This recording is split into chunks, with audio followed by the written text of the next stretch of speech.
In early 1968, the United States believed the Vietnam War was entering its final chapter.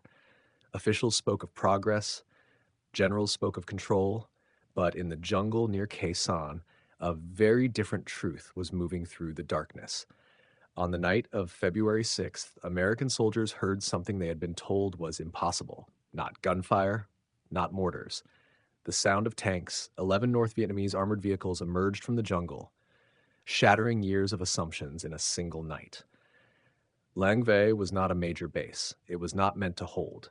But what happened there forced the U.S. military to confront a reality it had refused to accept. This is the story of the night America realized the war had changed. Early February 1968. In Washington, officials spoke confidently about a decisive phase of the Vietnam War. Newspapers across America and Europe focused on one name above all others, Khe Sanh. It was presented as the battlefield where the enemy would finally be broken. But for American soldiers on the ground, this was not a moment of confidence. It was a moment stretched tight as a wire, where everything felt ready to snap. The Tet Offensive had erupted across South Vietnam. Cities and bases long declared secure were suddenly under attack. The message delivered to the American public that the enemy was weakening, that victory was near, was beginning to collapse under the weight of reality. In central Vietnam, Khe Sanh Combat Base was surrounded by tens of thousands of North Vietnamese troops. Supply routes were under constant threat. Artillery fire never fully stopped.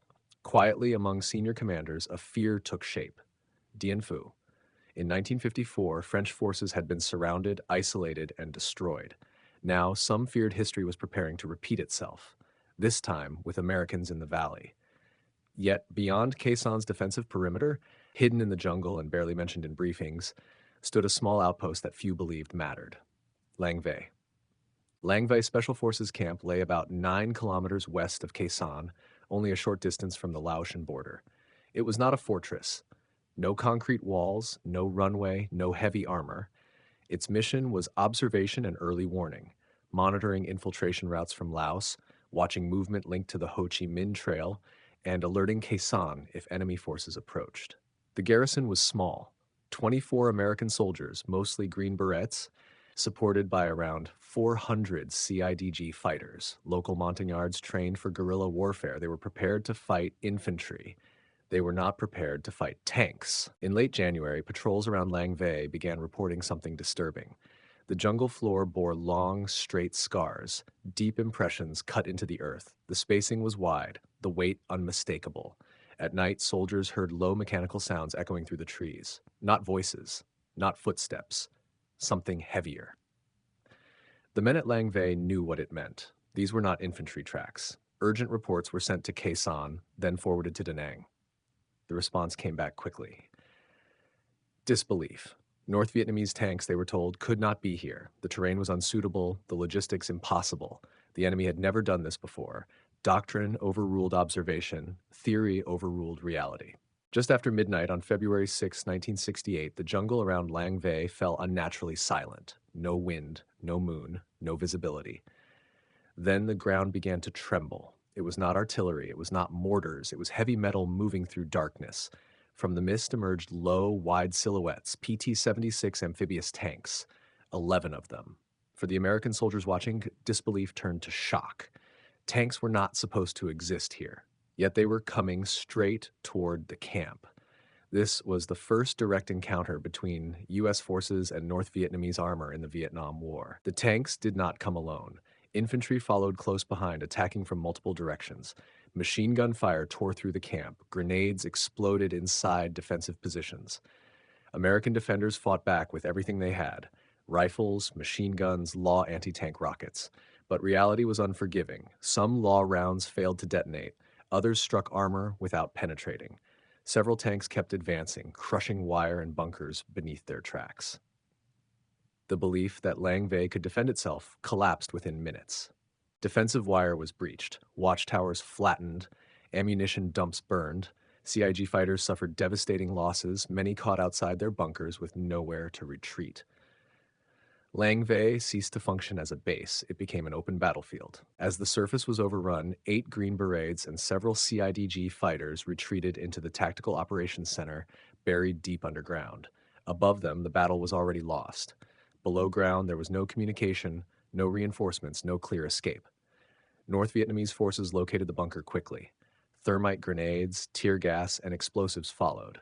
The air became toxic. Heat and smoke filled the space. Men vomited.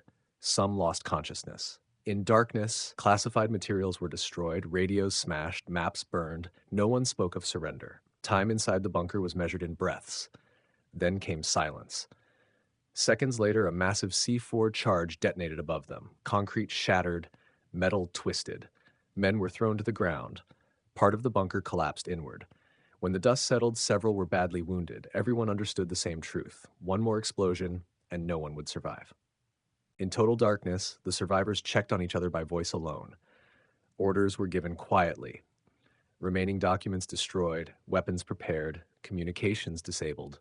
They knew what the enemy could do next. Still, no one spoke of surrender, not because they expected rescue, but because surrender would change nothing. At Old Lang Vei, Sergeant Roy Ashley and Sergeant John Allen faced a choice. They knew the camp had fallen. They knew the enemy had tanks. They knew ground rescue was impossible. They moved anyway. Ashley led a small force forward under heavy fire. In close combat, he was killed. His death changed nothing tactically, but it embodied a rule that needed no explanation. Never leave your own behind. With ground rescue impossible, U.S. command turned to the only remaining option, air power. A-1 Sky Raiders flew low and slow, delivering precise, devastating strikes around Lang Vei. Under the bombing, the survivors broke out. There was no formation, only movement, only survival. They ran through fire, smoke, and craters, not because they knew the way, but because stopping meant death. Hours later, a handful escaped. By morning, Lang Vei was completely under North Vietnamese control. 7 Americans were dead or missing, 3 were captured, 14 survived. More than 200 CIDG fighters were killed. The numbers told part of the story. The shock told the rest. Lang Vei did not end the war, but it ended an illusion. From that night on, North Vietnamese tanks were no longer theoretical. Combined arms warfare was no longer unthinkable, and isolated outposts were no longer considered safe. A veteran later said, "We didn't lose because we lacked courage. We lost because we didn't believe the enemy could do this." At Lang Vei, America did not just lose a base, it lost its certainty. Lang Vei was never meant to be remembered. It was a small dot on a military map, a warning post, an outpost designed to watch, not to endure. Yet on one night in February 1968, it carried a weight far heavier than its size. At Lang Vei, the United States did not lose because of poor training. It did not lose because of fear, and it did not lose because its soldiers lacked resolve. It lost because certainty failed, the certainty that terrain would protect them, the certainty that doctrine defined the limits of the enemy, the certainty that this war would unfold according to familiar rules. That night, those certainties collapsed underground, buried beneath concrete, fire, and silence. What happened at Lang Vei was not just a tactical defeat, it was a psychological rupture. From that moment forward, every base, every perimeter, every assumption had to be questioned. Because Lang Vei proved one thing beyond doubt. The enemy was adapting, and the war was no longer what America believed it to be.